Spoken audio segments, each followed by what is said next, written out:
The following is a presentation of the Nashville Health Care Council and Nashville Public Television.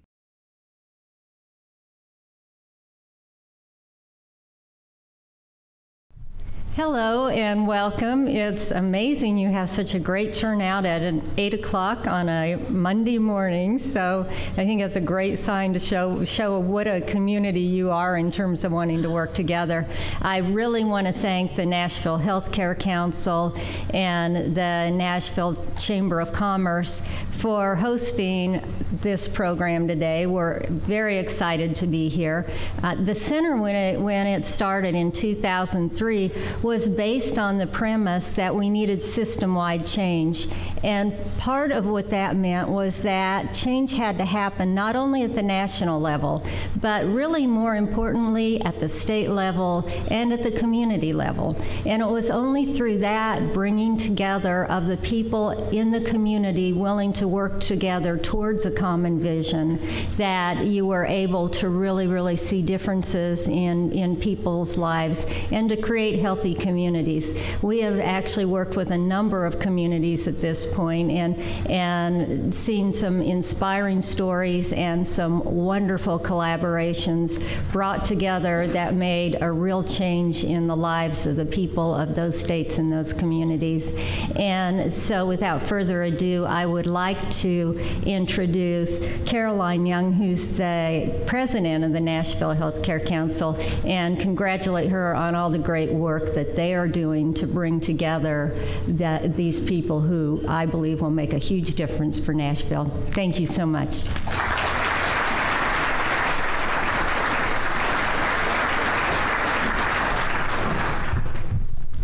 Thank you, Nancy, and thanks to the team for the Center for Health Transformation. Well, good morning to you all. We appreciate you taking the time to be with us here this morning for this very important discussion. The leaders and broader membership of the Nashville Health Care Council have made a commitment to explore ways to be supportive of activity around increasing the well-being of Nashvillians. Our community has long been known for an unsurpassed healthcare industry, serving as home to some of the most innovative companies in the world. But the health of the citizens in this healthcare capital ranks among the lowest nationally. So we are proud to participate in this dialogue today with some of the nation's wellness experts. They have proven track records in improving community well-being, and we look forward to working with them. Now, before I hand the podium over, I would like to introduce to you a special visiting group we have today. We have a group of Swedish healthcare executives here with us this morning. If you all would raise your hands. They will be here with us all week. Please give them a warm welcome.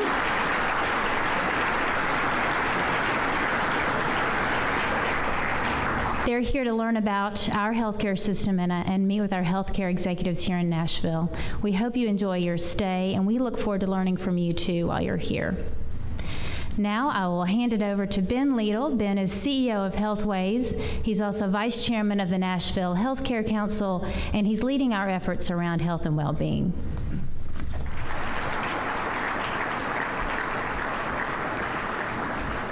You know, I have the opportunity, I think, to set some context for you this morning. You're going to hear from real experts about purpose and about how that purpose aligns to any great movement and any great change. You're also going to see and learn from some of the world's best experts in terms of how to get that done at a community level and have that type of change be lasting, sustainable change. I'm honored to have been asked by the council to lead the group on well-being and to have that committee work be really focused on a catalyst change in leadership in Nashville. And just by evidence of everybody that's here today, I think the ambition that resides here in Nashville for lots of different reasons is the kind of energy that's going to be required. And many people look at what we have to do as a country, and we have a very ambitious agenda going on in this country right now. And in order to create change, you have to understand where you are to begin with. My first slide basically is one of the metrics. You can pick many different ways to look at health. These are more traditional health statistics. 37th in the world is not really where Americans Americans believe that we should be or where we want to be. And there's a lot of work going on there right now. In order to pursue a healthier Nashville, a healthier Tennessee, and a healthier country, it's going to be important that we work off a common definition and we understand what is it that we're trying to change. And the good news is, a long time ago, we think there's a very clear definition that the World Health Organization established. It's that health is a state of complete physical, mental, and social well-being, and not merely the absence of disease or infirmity.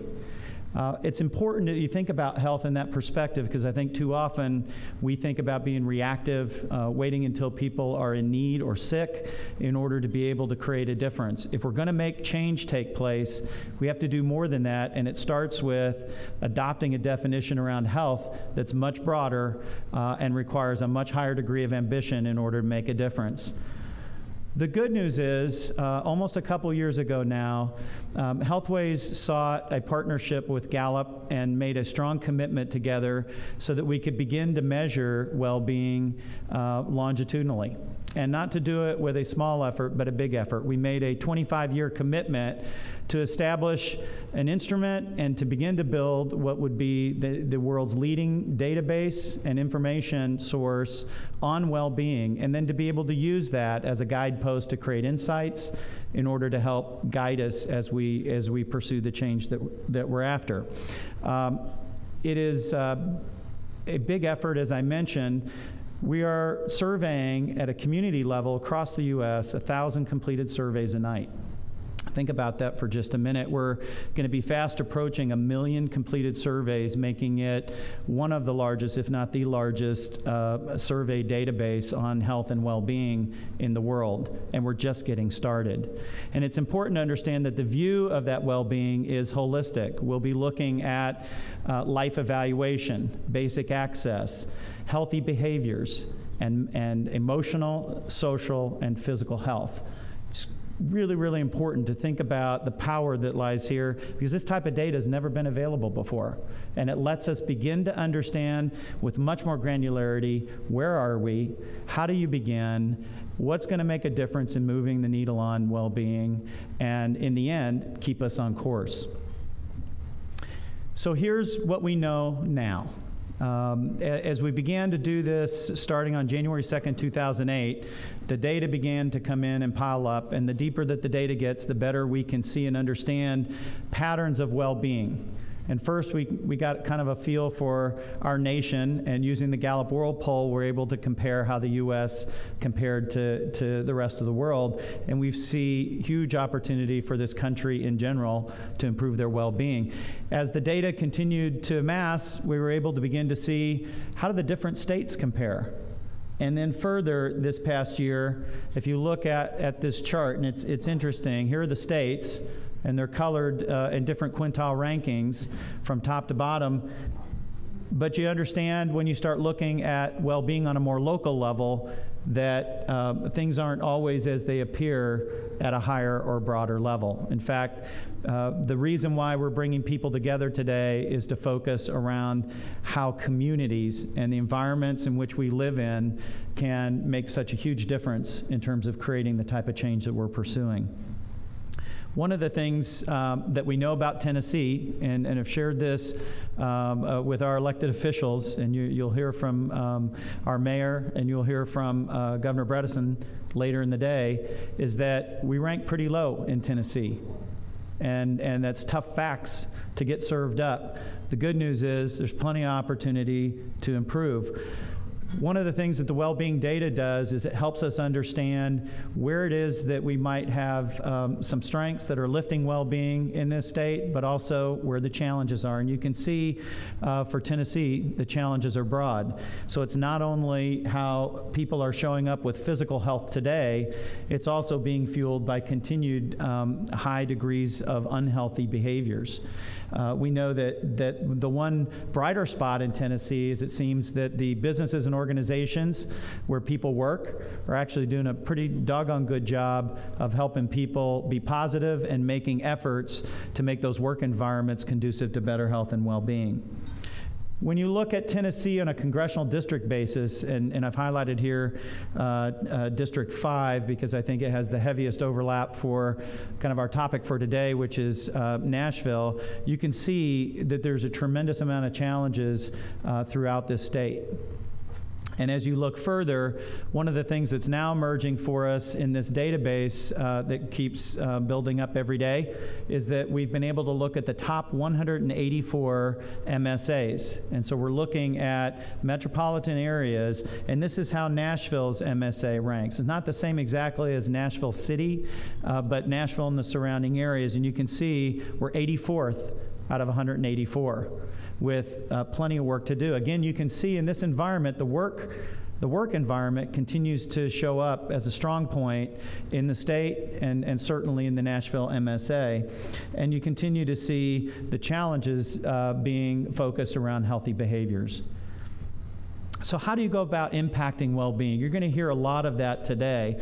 One thing that I would draw you back to is that, and this goes a little bit to a lot of the discussions around reform, about 88 cents on every dollar in the U.S. healthcare system is spent around creating access to care for people that are sick or ill. And very, very little spend is around the things that we know that are the underlying drivers of well-being. When you look at those influencers of health, think of it this way. It's where did you get life, where do you live, and how do you live? And so it's not just an individual behavior change approach, it's also being able to help people support their environments where they work, where they live, and where they hopefully play. So a simple set of ingredients for us to think about would be that to drive improved well-being, it really is about trying to help identify and understand where the right support mechanisms for high well-being exist, and then for the individuals that are healthy, let's keep them that way. We also know that without disease or condition doesn't mean that you're necessarily healthy the way that we discussed the definition. So it's important for us to understand people's lifestyle habits and to support them in and around the choices that they make. Not only their own personal choices, but the influences that come from the choices we make about how we're involved in our community, what our network of friends are, and how social we are as people. And then obviously, we will not throw the baby out with the bathwater. There are people in deep need that have long-term health conditions that need support. Finding ways to be able to drive higher well-being among people that are challenged every day with their health is what this initiative is about. To do that, I'll just make a simple statement. While the data piles up nationally at a sample level, we know the need for planning and the need to get very specific around the opportunities here in Nashville and in other communities are really requiring us to either oversample or to drive the identification of well-being data down at the individual level. And the good news is we have the ability to be able to do that and to do it in an expeditious manner in order to drive this. So I'll leave you with some things to imagine for the day. Can you imagine a statewide health improvement effort sponsored by the governor's office where each community competes to improve their well-being and applies for grant funding, local business support to sponsor the targeted initiatives? Or can you imagine a city administration that promotes improved well-being as a common thread and a metric of progress amongst all its major initiatives, including education, safety, and employment? And can you imagine employers whose various work sites compete to internally achieve their highest well-being, and that those same employers absolutely understand and recognize the connection between that well-being and the performance that they're delivering as an organization? And can you imagine health insurers that are going to reward doctors and patients for driving higher well-being? Or medical system that treats the whole person and addresses both the demand and the supply side of the equation around health? Or schools that build health and well-being into the curriculum and instill healthy behaviors from a young age? Faith-based communities that help even more people deepen their sense of purpose and connect spiritually and socially into the communities in which they live? And universities that lead the world in research and insights around health and well-being, attracting the very, very brightest. Here's where I think we should be aiming as a country. 37's not good enough. We should be aiming to be #1. Anything less is simply un-American. We can do better. And I would challenge you that today is about how do we begin? And I think Tennessee is a perfect place for it. Nashville, based on the show this morning, has the leadership, the resources, and the purpose to go pursue this. So it's my honor now to introduce to you someone who already understands that purpose at a very, very high level. This morning we're honored to be able to have Mayor Karl with us. Mayor Dean was elected in 2007 as the mayor of the Metropolitan Government of Nashville and Davidson County. And in his position, he's acted as a strong advocate for education, increased public safety, and economic development. He's also worked through his Healthy Nashville and Livability initiatives to begin and drive higher well-being in Nashville. So please welcome this morning, Mayor Karl Dean.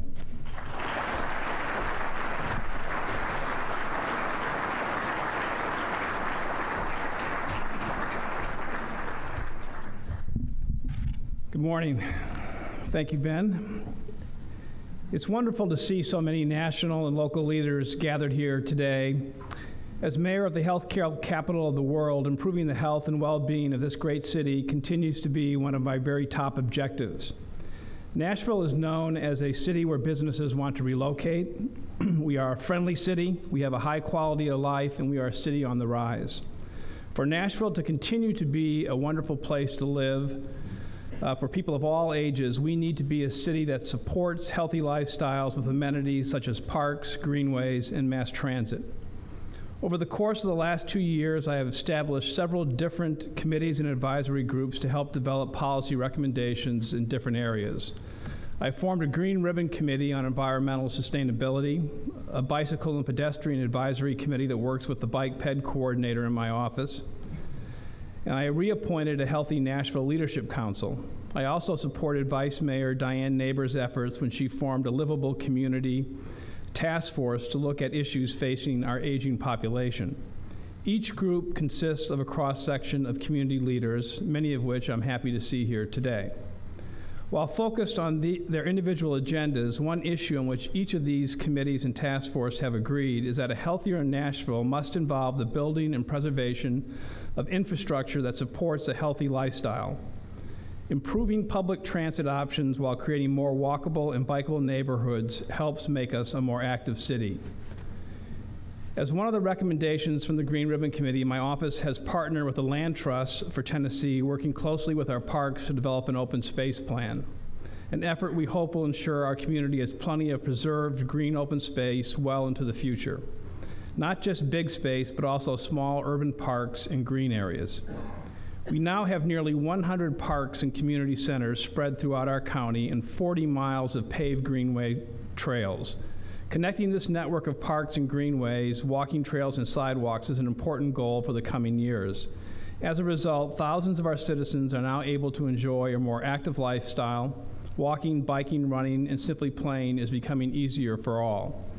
We are finding that doctors in our community are informally reporting weight reductions and life enjoyment increases in patients of all ages as a result of these increased exercise opportunities. That being said, the rates of obesity have never been higher nationwide, and Tennessee adults and children are no exception. This is a key issue being focused on by the Healthy Nashville Leadership Council, and one that I am deeply concerned about. In order to reverse this trend and improve the well-being of our residents, changes need to be made within the environment that we live in as a whole. Creating a more active school environment is one important way of reversing obesity trends. 75 of our schools have recently implemented a coordinated school health program this year. Within the next 3 years, the coordinated school health program will be implemented throughout the district. Physical education teachers have also undergone special training which will allow them to better teach bicycle and pedestrian safety to our students. Additionally, Metro schools have revised their state standards for physical education using the SPARK, which is Sports, Play, and Active Recreation for Kids curriculum for all middle schools with regular fitness impact testing. Leading by example is also a key component. As mayor, I have participated along with the city as a whole in the Let's Get Moving Challenge and Walk Nashville Week. In order to highlight living opportunities, more active living opportunities, we have initiated a mayor's monthly walk where once a month I walk with citizens in various neighborhoods throughout our city. I enjoyed reading Dan's book about 4 places in the world where people live substantially longer. These life longevity hotspots are called blue zones. Of these 4 blue zones, only 1 is located in the United States. As mayor of Nashville, I have set the goal for our community to become the greenest city in the Southeast, which is a big goal, and I appreciate that we have a long way to go. But if you don't set expectations high, you'll never meet those expectations. And so it's important for us not only to become a green city, but to become a blue city, and it will not be easy doing either. Despite the many hurdles posed by city living, Nashville is becoming greener and is becoming bluer as well.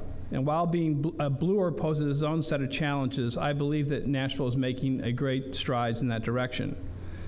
The health and wellness of our citizens will remain one of my top priorities, and I am fortunate to be the mayor of a city that has so many outstanding healthcare leaders, such as Healthways. I am also proud to work alongside with many hospitals, universities, and business leaders in our community. Many of these individuals plan to participate in our January Convergence Summit sponsored by the Health Department and others who believe that health and wellness issues must be addressed in a cohesive and unified way. I look forward to working with each of you in the days and months and years to come. Only together can we make sure that Nashville is not only a healthier city, but also the healthiest city. Thank you.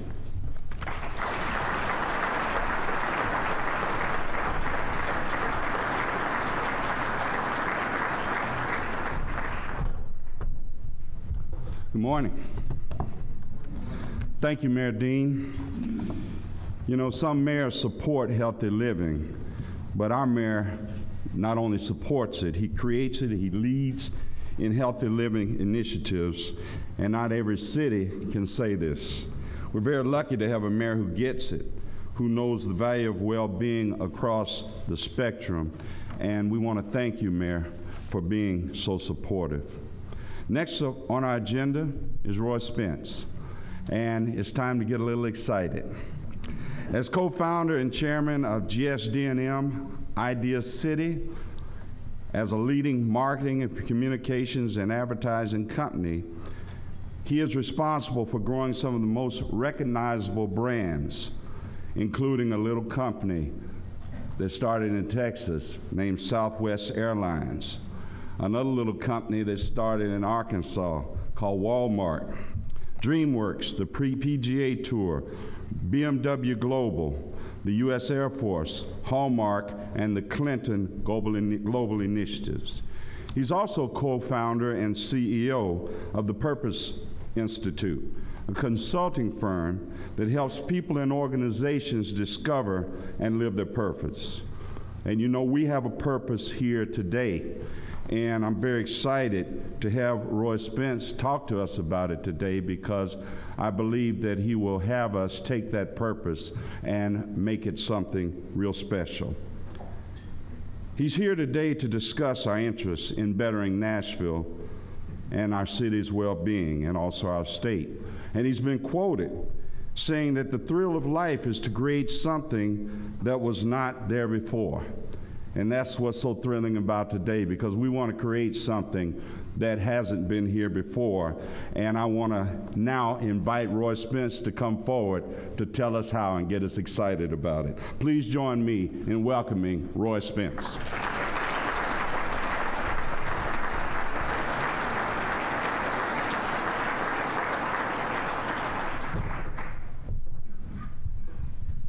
Good morning, everybody, and Howard, thank you for that great introduction, although well-deserved. Ben Leedle, I would never wear a tie except for you. This is my Halloween costume. Also, a little quick prayer for Howard's daughter. He's been at the hospital all night, and I'm praying she'll be okay, and thank you for being here. First of all, thank you. It's amazing group of people, Ben, y'all have put together. Tennesseans who are embarking on this amazing journey of great purpose. I also want to thank you as a Texan for lending us your Tennessee volunteers in the Battle of the Alamo. That was a while back. but especially Davy Crockett, and I still have the cap, and and Sam Houston. A lot of people don't know that Sam Houston, obviously you do, was governor of this state. And then I don't know whether you ran him off or he left on his own. He came to Texas and became governor of our state, the only governor that actually served as governor of 2 states. And on my wall in my office is a quote from him, because he had a quote that said, "Do right and risk the consequences." I hope this endeavor between Texas and Tennessee is just as historic, but maybe more successful than the Alamo. But also, I will go on record, the press is here, the Titans will go 10-6 this year.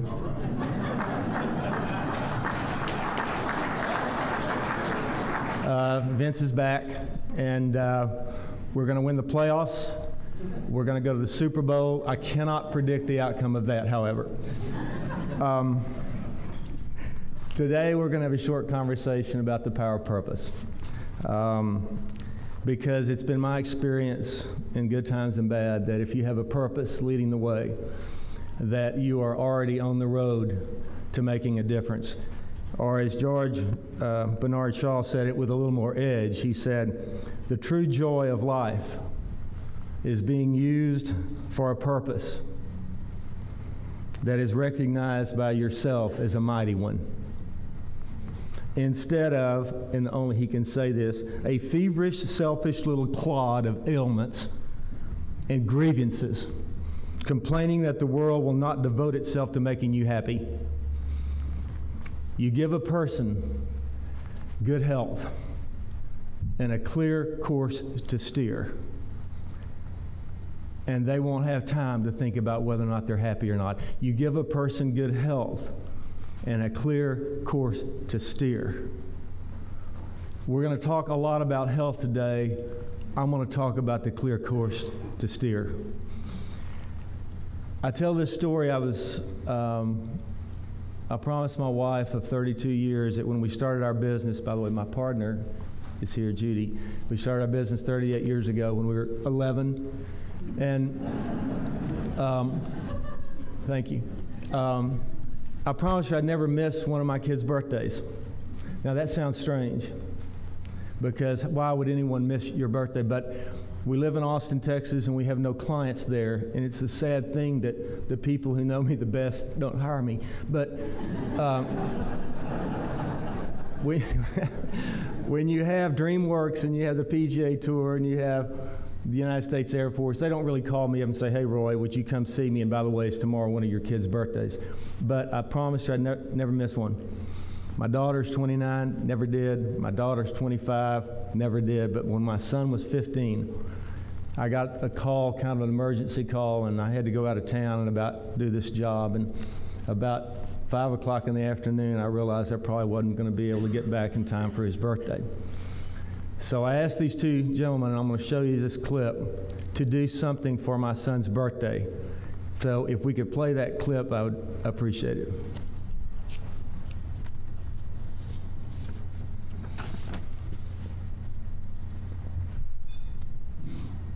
Shay, first time I met your dad, he wasn't much older than you are now.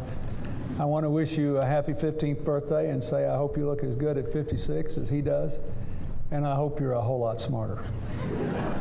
Shay, there's the old guy here. My kid did all right, President of the United States, and with a dad like this, you got obstacles. We all know that, but I think you're going to make it. We've heard wonderful things about you. Happy birthday.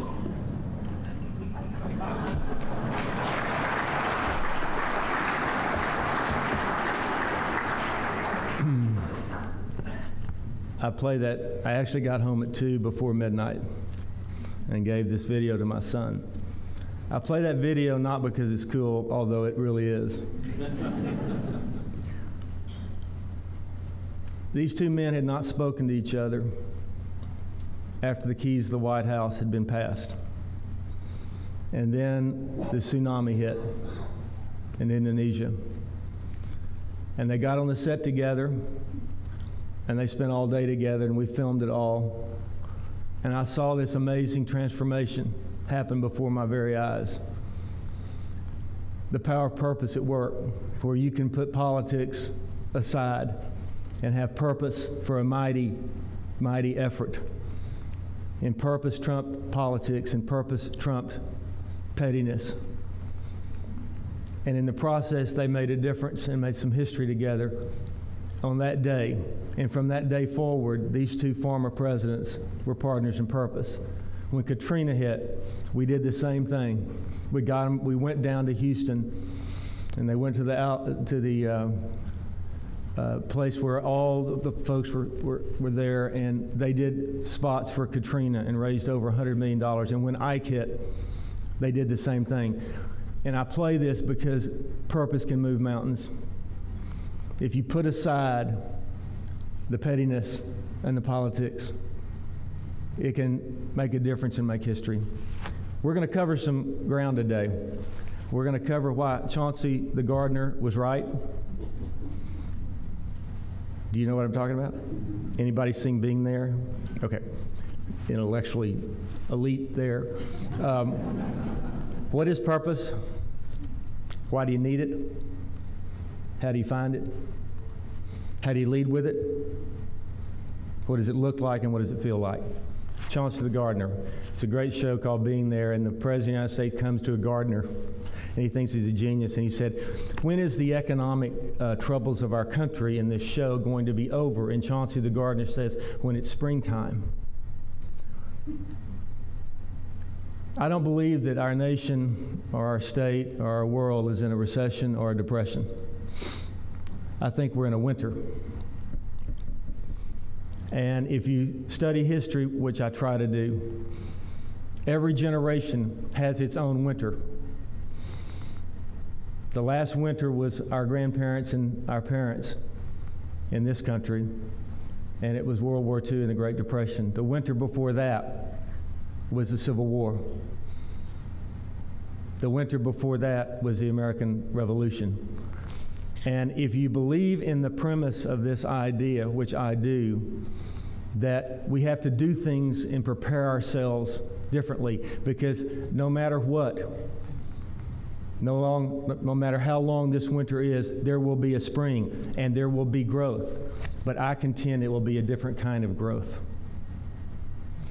Our friends at Gallup, Jim Clifton, if you know him, and y'all do, some of you, CEO, I walked in his office about 2 years ago and he said, Roy, do you know what is propping up the entire world economy?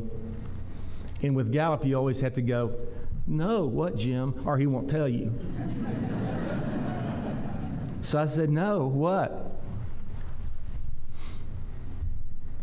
What's propping up the entire world economy was the American consumer spending more than we have on things we don't need, made someplace else. Let me repeat that. The American consumer spending more than we have on things we don't need, made someplace else. And then we were doing that, and then a funny thing happened. The economic winter hit. And as my partner, Judy Trabulsi, always have to do the little wallet thing here. The American consumer, if you go to Gallup.com every morning, 2 years ago, we were spending $120 a day. This is not rent. This is not mortgage, discretionary income. We were buying so much stuff, we had to go rent off-site storage to go visit it. And then a funny thing happened. The winter hit, and the wallet shut. And one of the things that's happened, and Gallup has seen this for the first time since they've been tracking, as the mood of the country goes up, as the stock market starts to move, the wallet is still stayed shut. Yesterday, the American consumer spent $51, not $120. What does that mean? I think it's good news for what we're doing here today. The American consumer is saying that I'm not going to spend money with any brand or any company that's not in the business of improving my life. I'm not going to spend money with any organization or any company that's not in the business of improving lives. I don't miss linens and things. Do you? Do you? I don't miss Sharper Image. Do you? I don't miss Circuit City. I miss the jobs. But purpose, if you're in the business of improving people's lives, and this initiative that is here today is going to be in the business of improving lives. I believe that in the past we had an old saying that was about we did more with more. Think about it. We built more, we did more with more. More money, more this, more that. And that's what prosperity does when it gets out of control. And then the winter hits, and then the CEOs of companies and the people are saying, now you must do what? More with less. The American consumer is rejecting that notion.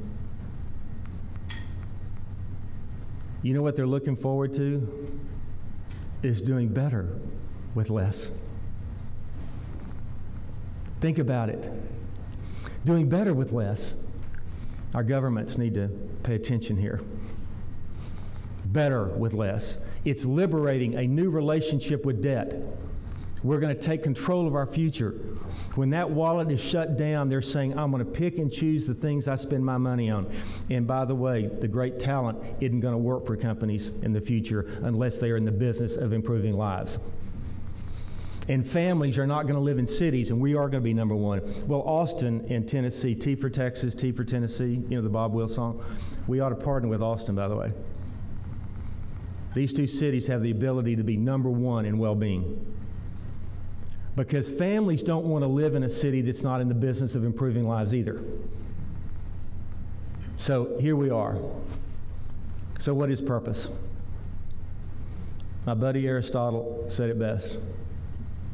Purpose is where the needs of the world and your talent intersect. Therein lies your calling. For the needs of the world and your talent intersect, therein lies your vocation. When the needs of the world and your talent intersect, therein lies your purpose.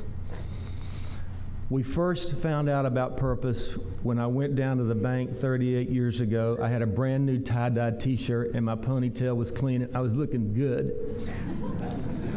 And I went to the loan officer and I said, can we borrow $5,000 to start our business? And he said, yeah, what's your business plan? I said, making money. What's yours? That's smart. And he lent the money to us. And we paid it back a couple of weeks ago.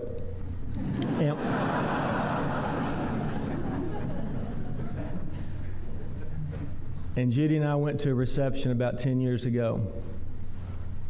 Hi, Nancy. And this gentleman said, see that old man over there with the cane, do you know who he is? And I said, sure, that's Robert Sneed. And he said, do you know what he did? I said, no, he's been a good friend of mine. He said, you know that $5,000 that you borrowed at the bank 25 years ago? I said, yeah. And he said, do you know that he co-signed that note and never told you? Because he wanted you to believe that you got it on your own. On that moment in time, on this road to purpose, here's the way it works. If someone helps you live your dream, you got to help somebody else live their dream. That's the way it works. And then we ran into this another thing called Don't Mess with Texas. Anybody hear of it? We were talking about this. Yes, sir, Dan. So this is a great story. We didn't know about purpose, laddering up from the problem to the solution to life improvement. And there was a governor in 1984 in Texas, and he hired this guy named Bob Lanier. He ended up being the mayor of Houston. And they were looking at the highway department, and they were having the budget meeting. And so Bob was sitting there, had his glasses. So the litter people came in and said, well, Mr. Mayor, you know, the litter's gone up 17% every year, so we need to increase the budget 17% to pick it up. It's government, right? And so Bob said, well, has anybody ever thought about, like, reducing litter? So we pitched against another agency who actually had Lady Bird Johnson working with them. And that was the era of give a hoot, don't pollute, you know, and the crying Indian. Well, here's the sad truth. The Sierra Club does not litter. Billy Bob Bowtree from Tyler, Texas, 16 years old, litter. We came with Don't Mess with Texas. It was so controversial. We got the business. I knew the governor. Anyway, no. And I remember looking out in the crowd similar to this, and all the highway department people were there, average age 100. Flat tops. Our first spot was Stevie Ray Vaughan. And the guy in the back raised his hand and says, "Roy, I don't get it." And I said, "Good, it's not for you." And then they said, "We got to put the litter barrel on the bumper sticker." And I said, "Well, that's good. You'll have two choices. You can put the litter barrel on the bumper sticker, or you can have Don't Mess with Texas bumper sticker on the pickup. It's your call." Billy Bob is not putting a litter barrel on his pickup. You know what we did? And we didn't even know it. We used purpose to ladder up from litter to pride. We reduced litter by 76% without one fine from the government or one threat, except the Dallas Cowboys saying, "Don't you mess with Texas." Or the Hells Angels out of Tyler, "Don't you mess with Texas." And I use that on this road to purpose because when you ladder up, it makes a huge difference. So we've had a lot of experience in this area. Southwest Airlines, when we picked up their business on the road to purpose, he had 8 airplanes, and we took him out of the airline business and put him in the freedom business. By the way, bags fly free. You know what purpose does? Even under the penalty of economic sanctions, you do not violate your purpose. We're the only airline in the country that has bags fly free, and we laid $155 million of new revenue off by not charging for bags. But you know what's going to happen when we come out of this winter? Freedom will ring. That's a good line. Freedom will ring. Walmart stores in the business of saving people money so they can live better. Creating a healthier world, one person at a time. Find that thing that drives you passionately every day. We've done it with universities. The University of Texas, they thought they were in the teaching business, the tenure business, the research business. But when we did our purpose work, you know what the business we're in? Transforming lives for the betterment of society. When we did the Legacy Foundation, and their purpose is to create an environment where teens reject tobacco and anyone can quit. We've done it for cities. Austin, Texas, the city of ideas. We just did it for the state of Louisiana.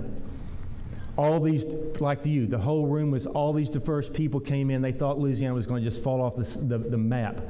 And we did purpose as a great uniter, and now Louisiana, and you're going to start to see it, we're in the business of energy for life. Not just energy, petroleum, but energy of life. Purpose gets you up every morning. What I try to do with my life is inspire people to take that step, to follow their passions so they can thrive. And in the process, they help others thrive too. That's where I'm spending my life. When you look at the purpose of America, and we did the work here, this country, no matter what the diaries were, we had little diaries, we walked into people's houses and they wrote down for about 6 months what they thought the purpose of America was, and it was all over. And whether they loved Newt Gingrich or Hillary Clinton, it did not matter the politics. They had this overriding, arching idea about the purpose of this nation, to create and sustain a country where our citizens can celebrate life, liberty, and the pursuit of happiness. Listen to that. Freedom and responsibility to pursue life, liberty, and the pursuit of happiness. And there were 3 pillars. 1, they actually believe we do that this country, when we're at our best, is of the people, by the people, and for the people, not of the lobbyists, by the lobbyists, or the bankers, or the Republicans, or the Democrats. They actually believe that our country was founded on the idea it is of and for and by the people. I believe that too. Do you? Secondly, we believe in progress itself. We can understand ups Howard and Downs, we don't understand status quo in this country. We have to move forward. We have to move forward. We have to be innovators and dreamers and builders and architects. This is what the journey we're about to embark on right here, creating that new path. And third, in the DNA of our nation and the true miracle of America, the true miracle of America is the idea that if you have the will, if you have a dream, you can go build it. We need to make sure our nation, while we're taking care of big, we need to stand tall for small again. We ought to start right here. Ignite the entrepreneurs again. Give them ways to follow their passion. One quick story, it's called Melissa. I was at a college campus and two women came up to me after my talk. It was fabulous. And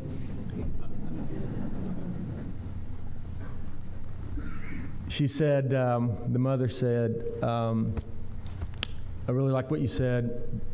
Melissa just graduated from college and there's no jobs out there.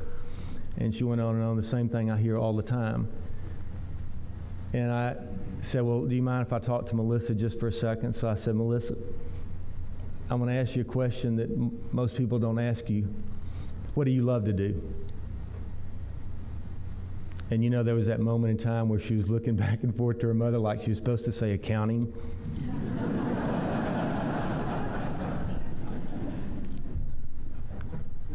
And she said, I love to play the piano. And I love to teach kids to play the piano. Because I did it when I was in high school. And I said, you want to start a business together this week? I said, what does it take to start Melissa's piano studio? And she said, a piano? I went, yeah. Do you have one? Yes, sir. What else does it take? A place to teach? She said. I said, do you have one? Yeah, my father passed away and my mom lives upstairs and we have a place. What else does it take, Melissa? She said, a teacher. I said, that'd be you. Do you have $250? She said, yeah. I said, we're going to go to legal.zoom. We're going to incorporate you with an LLC for $169. We're going to take the rest of the money, run an ad in the Picayune, and Melissa's Piano Studio will be in business in 5 days. We got to inspire young people who are frozen or frenetic to take that first step on that 1,000-mile. You show a person who has good health and a clear course to steer, and I'll tell you, you'll find happiness. So how do you find it? This thing called purpose, that definitive statement of the difference you're trying to make in the world. You T.S. Eliot. You go back to where you started and know the place again for the first time. You talk to your fan base. And then you write these 3 circles that Jim Collins has. What are you most passionate about? What can you be the best in the world at? And what's the economic engine? Why do you need it? You need purpose because it drives all decisions. One quick story as we move to this close. Herb Kelleher is in the business to democratize the skies at Southwest Airlines. How do we do that? We keep our costs down so we can keep our fares down so that people can go and do and see things they never dreamed of. So I was there one day with Herb, keep our costs down so we can keep our fares down. And I said, Herb, you know, passengers start like passing out. You know, we're going long haul and they're hungry. And you know, we stand for 4 P's at Southwest Airlines. Pilots, good. Non-sleeping pilots, good. Planes, it's good. People, and peanuts. That's what we stand for. And he said, well, Roy, if they're passing out, what's your solution? And I'd studied this. I said, well, I've got a great idea. We need to give them Snickers. Peanuts in it. Give them Snickers. And so he gets up and he said, that's a great idea. Roy, do you know the difference in cost between a Snickers bar and a bag of peanuts? Well, I do. How many passengers so he multiplied. So another $58 million worth of Snickers. Now, that's not a lot to a rich ad guy, I know that. But if we're in the business of keeping our fares down, so we can keep our costs down fares. Then he said, do you know how much the difference in weight a Snickers bar is versus a bag of peanuts? Well, I do. Do you know what our number one cost is? Fuel. So I'm just sitting there, and he sits down. He says, now, I will tell you this. If they start to pass out, you can give them 2 bags of peanuts.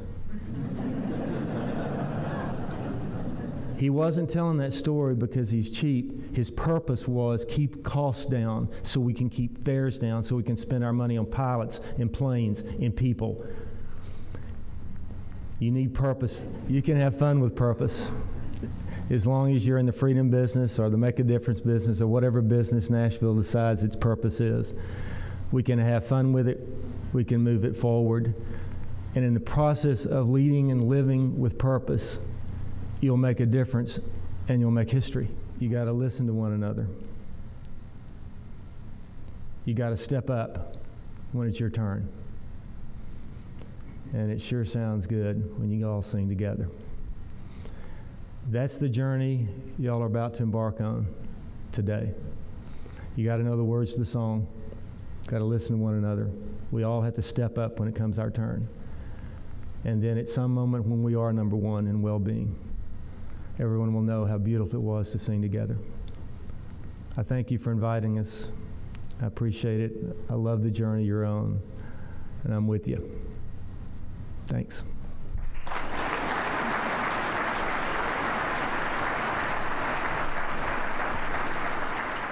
This has been a presentation of the Nashville Health Care Council and Nashville Public Television.